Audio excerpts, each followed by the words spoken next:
요기허의 소설 History of Nowhere.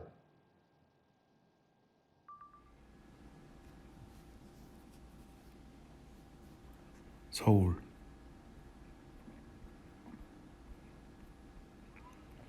나는 누구인가? 실례지만 누구시죠? 놈은 잠시 멈칫하다가 이내 손을 뻗어 침대 위에 놓여진 토카레프 권총을 집어든다. 탕탕탕. 직장이 경남 사천인 나는 일주일이나 2주일에 한 번씩 집에 온다. 금요일 오후는 웬만하면 일정을 잡지 않고 2시 전에 나온다.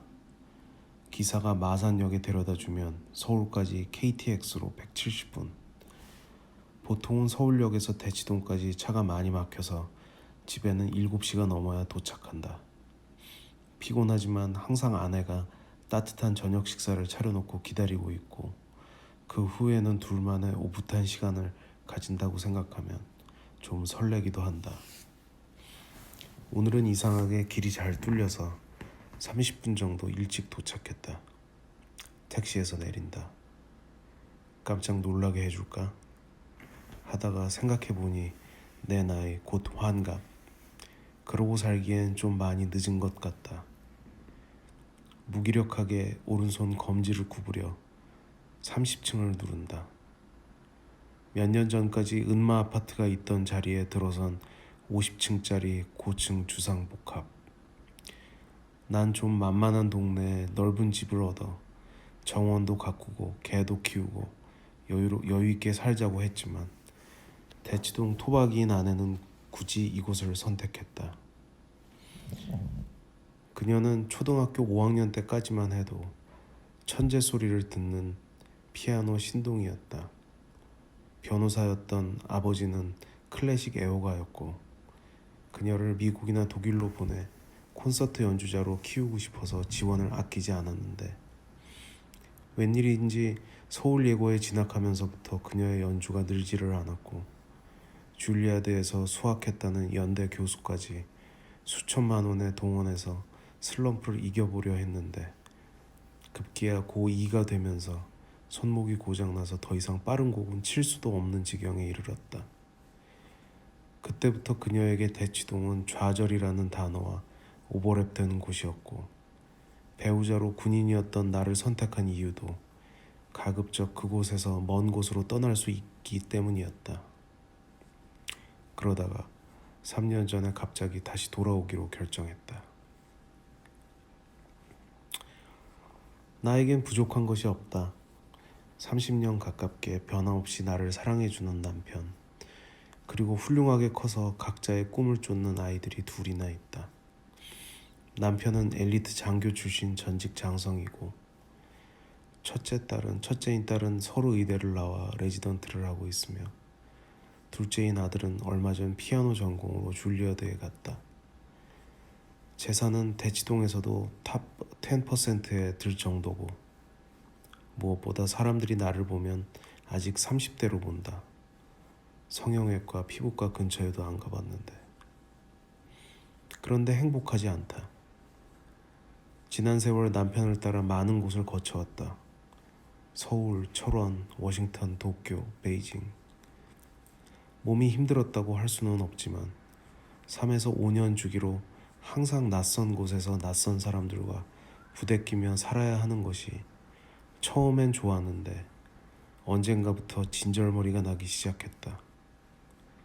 항상 사람들에게 둘러싸여 있었지만 외로웠다. 그래서 3년 전 남편이 예편하고 사천에 있는 방산업체 사장으로 갈 때 내가 제대로 아는 유일한 동네, 젊었을 때는 절대 다시는 돌아오지 않겠노라 생각했었던 이곳으로 돌아왔다. 그래서 떠났을 때 그랬던 것처럼 행복하지 않다. 오히려 좌절스럽다. 꽃꽂이, 봉사활동, 푸드 코디네이션, 브릿지, 아내나 엄마로서가 아닌 내 삶의 의미를 찾기 위해 정말 안 해본 것이 없었다. 처음엔 흥미를 느껴 열심히 했고 나름 잘한다는 소리도 들었는데 3개월만 지나면 쳐다보기가 싫었다. 그러다가 아파트 앞에 있는 헬스클럽에 나가기 시작했다. 4, 50대 돈 많은 여자들이 주 고객이다 보니 30대 꽃미남 트레이너들이 많아서 싫지 않았던 것도 있었지만 규칙적으로 운동을 하고 먹는 것도 신경을 쓰다 보니 정말 나이를 거꾸로 먹는 것 같고 좋았다. 그리고 이번에도 3개월이 한계일까? 라 스스로 궁금할 무렵 그가 나의 이 행복하지 않은 삶에 나타났다. 띵동. 누구세요? 그녀의 목소리가 새삼스럽다. 누나 저예요. 여긴 어떻게 알고 왔어요? 돌아가줘요. 내가 불편해요. 예상하지 못했던 반응은 아니다. 일단 문 좀 열어주세요. 얘기 좀 해요. 영원과도 같은 1분이 흐른 뒤 그녀가 문을 한 뼘 정도 연다. 말없이 표정만으로 무슨 일이야? 라고 항변하지만 그녀의 얼굴은 이미 상기되어 있다. 방금 전까지 음식을 준비했던 듯 연한 파란색의 원피스에 핑크색 앞치마를 둘렀는데 얇은 옷감 한꺼풀 뒤로 보이는 속살에서 그녀의 체취가 올라오는 것 같다. 원래 그녀는 타깃에 접근하기 위한 수단에 불과해야 했다. 그런데 접근하고 보니 어느새 관계를 맺고 있었다. 물론 가장 확실한 기회를 잡기 위해서는 그녀가 나를 경계해서는 안 됐지만 처음에는 좀 가여워서 나중에는 정말로 좋아져서 큰 누이나 막내 아주마이 뻘인 그녀와 1년 이상 사귀어 왔다. 하지만 그녀의 집을 찾은 것은 오늘이 처음이다. 그리고 마지막이 될 것이다.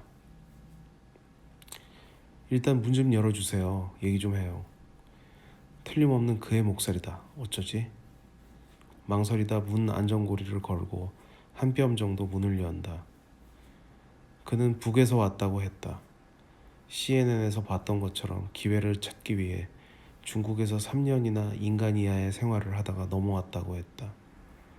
쭈뼛쭈뼛 강남의 달고 다른 사모님들을 어떻게 대할지 몰라 헤매는 모습이 귀여워서 다른 회원들이 전형적인 인스타 셀럽 스타일들을 택할 때 나는 그를 내 PT로 정했다. 막상 매일 보면서 대화를 나눠보니 이상하게도 생각보다 그와 소통이 잘 됐다. 나와 나이 차이도 많이 나고 성장 배경도 전혀 다르고 심지어 사용하는 언어도 때로는 무척 이질적이었지만 그는 내 이야기를 또 나를 있는 그대로 받아들여준다는 생각이 들었다. 또 알아가면 알아갈수록 매력적인 성격도 많았다. 난 사람이 별로 없는 월요일 아침이나 금요일 저녁에 가는 걸 좋아했는데 간혹 그의 눈이 충혈되어 있을 때가 있었다. 무슨 일 있어요?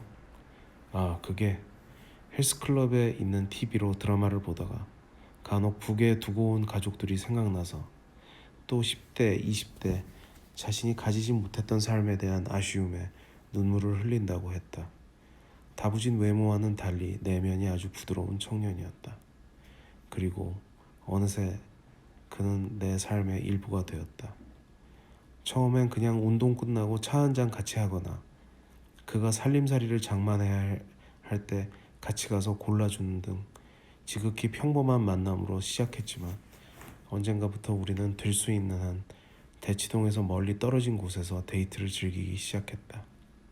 그리고 또 어느샌가 무인텔에서 그의 오피스텔에서 차에서 사랑을 나누는 것이 당연한 일이 되어버렸다.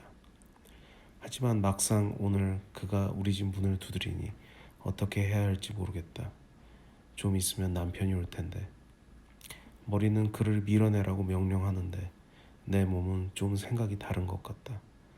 그래도 안 된다고 이야기하려는 순간 눈 아래로 뭔가 반짝이는 게 보인다. 잠깐 동안 내가 헛것을 보고 있는 것은 아닌지 혼란스러워진다. 군인의 아내로 20여 년, 나도 권총 소음기가 어떻게 생겼는지쯤은 알기 때문이다.